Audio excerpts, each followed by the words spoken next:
I genuinely wish I could say this was an isolated incident, but no, this is absolutely the moment my soul left my body and has refused to return. Last week, I was in a quiet corner of the park, convinced I was completely alone.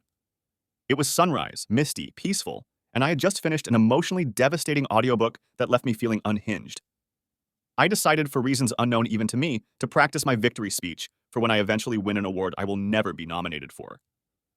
And not just a normal speech, I went full Shakespearean meltdown, pacing back and forth, dramatically clutching my chest, thanking imaginary rivals and pretending to cry. At one point, I dropped to my knees in the grass and shouted, "I couldn't have done this without overcoming my inner demons!" Like I was auditioning for a supernatural soap opera. I even started improvising this unhinged plotline about being raised by wolves and finding purpose in the moon. When I tell you I committed, I mean tears were happening. I stood up, took a deep bow, still thinking I was blissfully alone, when I heard clapping. Not polite clapping. Slow, horrified, confused clapping. I froze. I turned.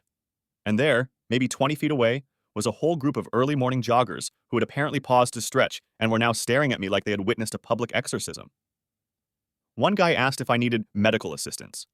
Another said, "We thought you were rehearsing for an acting class." A woman just shook her head and said, "The park is unwell." I muttered something like, "Art is pain," and speed walked home so fast I nearly dislocated something. I can never return to that park. I'm pretty sure they think I'm some kind of performance art cryptid now.